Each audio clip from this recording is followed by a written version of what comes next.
Hello friends, मैं हूं Kritika and I welcome you to my channel Scalus Inquisitive. आज के इस वीडियो में हम बात करेंगे एमएस के बारे में। What is MS? आखिर मास स्पेक्ट्रोमेट्री होती क्या है?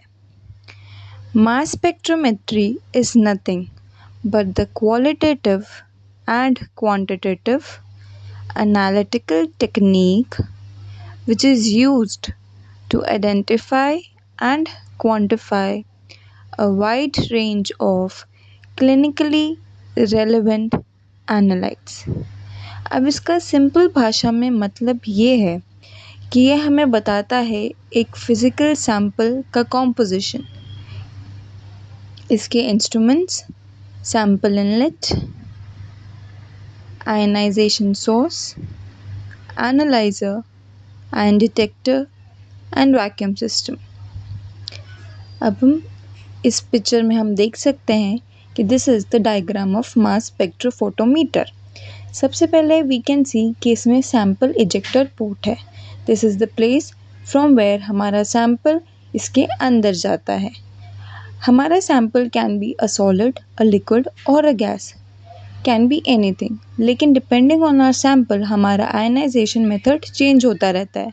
अगर हमारा सैंपल एक सॉलिड है तो हमारा आयनाइजेशन मेथड फील्ड डिसॉर्प्शन या फिर प्लाज्मा डिसॉर्प्शन होगा। अगर हमारा सैंपल एक लिक्विड है तो हमारा आयनाइजेशन मेथड इलेक्ट्रोस्प्रे होगा, और अगर हमारा सैंपल एक गैस है तो हमारा आयनाइजेशन मेथड इलेक्ट्रॉन आयनाइजेशन या फोटोन आयनाइजेशन होगा। इस वीडियो में मैं सैंपल को गैस कंसिडर कर रही हूँ, इसलिए हमने आयनाइजेशन मेथड इलेक्ट्रॉन आयनाइजेशन ही लिया। अब जैसे ही हमारा सैंपल अंदर एंटर करता है, जो सैंपल वेपोराइज़र फिलामेंट है वो उसे गैसियस फेस में कन्वर्ट कर देता है।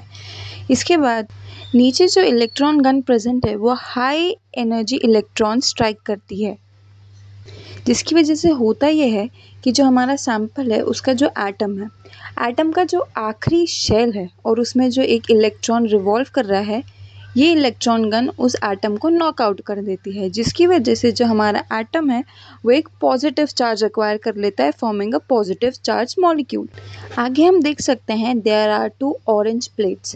ये इलेक्ट्रोमैग्नेटिक प्लेट है जिसमें एक पॉजिटिव चार्ज है और एक नेगेटिव चार्ज है।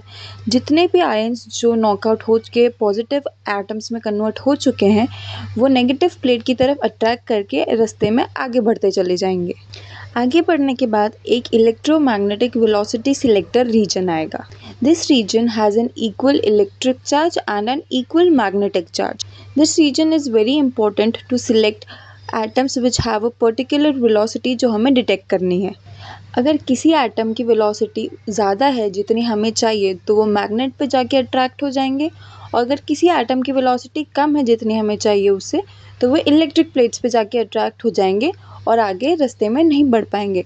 देयरफॉर वही एटम्स आगे जाएंगे जिनकी वेलोसिटी उतनी है जितनी हमें चाहिए। Now we can see there are two big magnets creating a magnetic field in the area.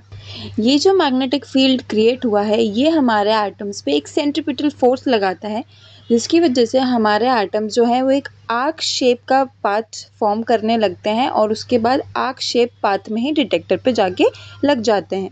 जितना छोटा हमारा एटम होगा उतना ही छोटा आर्क वो बनाएगा, जितना बड़ा हमारा एटम होगा उतना बड़ा वो आर्क बनाएगा। इसमें डिटेक्टर का काम ये है कि वो उस आर्क का रेडियस डिटेक्ट करता है जिससे हमारा एटम उस पर स्ट्राइक किया है।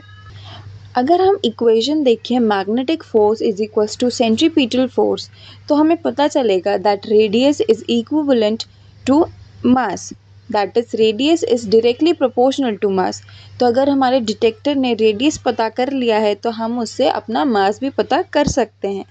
मैग्नेटिक फोर्स का फॉर्मूला होता है current into velocity into magnetic field, और वहीं पे सेंट्रीपिटल फोर्स का फॉर्मूला होता है mass into velocity square upon radius.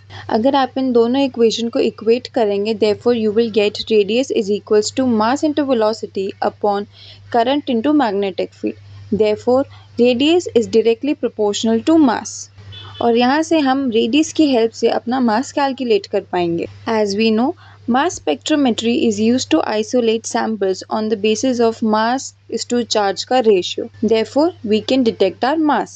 इसके बाद हमें ग्राफ मिलता है जिसके एक्स एक्सिस पे होता है relative abundance and Y axis पे होता है मास अपॉन चार्ज। और इसी तरह से हम किसी भी सैंपल की क्वालिटी एंड क्वांटिटी पता कर सकते हैं यूजिंग मास स्पेक्ट्रोमेट्री।